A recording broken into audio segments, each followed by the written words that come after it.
Imagine this.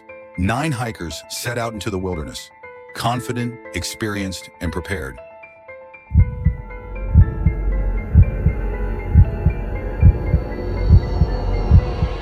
But something went terribly wrong.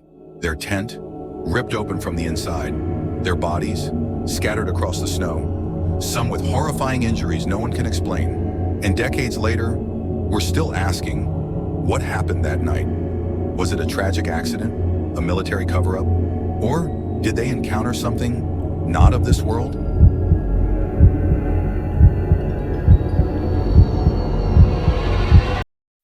Welcome to Phantom Logs.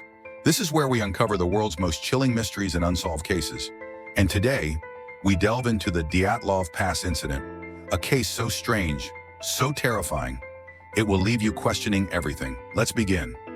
In January 1959, a group of 10 experienced hikers from the Ural Polytechnic Institute embarked on what should have been an adventure of a lifetime. Their leader, Igor Dyatlov, was just 23 years old but highly skilled. The group was made up of 8 men and 2 women, each of them physically fit and prepared for the harsh conditions of the Ural Mountains. Their goal? To reach Oderten Mountain, a challenging but achievable trek through snow-covered terrain.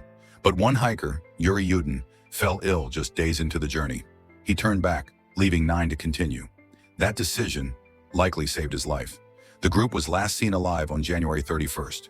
Weeks later, when they didn't return, a search party was sent out. What they found was beyond comprehension. The hiker's tent was discovered torn open from the inside. Their belongings, including warm clothing, boots, and food, were left untouched. Their bodies were found scattered across the snow.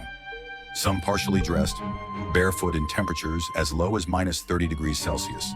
And then, the injuries. One hiker had a fractured skull. 2 had broken ribs. One woman was missing her tongue. Others showed signs of internal injuries, but no external wounds to match. And to make matters worse, traces of radiation were found on their clothing. How does something like this happen? Over the years, countless theories have been proposed to explain the Dyatlov Pass incident. One of the most widely accepted theories? An avalanche. According to this idea, the hikers heard the snow shifting and panicked. They slashed the tent to escape and ran into the freezing night. But if that's the case, why didn't investigators find evidence of an avalanche? Why were some bodies found over a mile away from the campsite? Another theory suggests military involvement. The Ural Mountains were known for secret Soviet military tests at the time. Could the hikers have wandered into the path of a missile test? Some of their injuries, like the fractured skulls and radiation, seem to support this idea.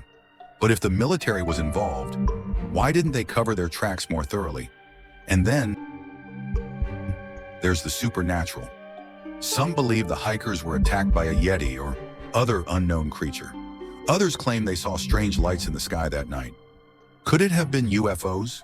Or perhaps a phenomenon known as infrasound, where low-frequency vibrations caused by the wind can create feelings of panic and hallucinations? But no single theory explains everything, and that's why this mystery remains unsolved. In February 1959, Soviet authorities conducted an official investigation. Their conclusion? The hikers died due to a compelling natural force. But what does that even mean? The investigation was rushed, and many of the files were classified. This led to decades of speculation, with some believing the government was hiding the truth. In 2019, Russian authorities reopened the case. This time they claimed an avalanche was to blame. But experts argued the injuries didn't match typical avalanche victims. And what about the radiation, the missing tongue, the lights in the sky? Despite advancements in forensic science, we're no closer to the truth than we were in 1959. And that's what makes this case so haunting. The questions far outweigh the answers. So, what do I think happened? Honestly, I believe it could be a mix of factors. Maybe the hikers faced something natural, a sudden storm or avalanche. But maybe they also stumbled into something they were never meant to see.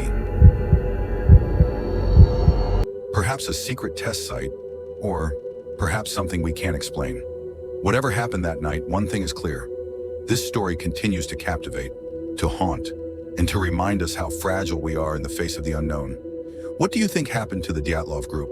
Was it a tragic accident, a government cover-up, or something else entirely? Let us know in the comments below.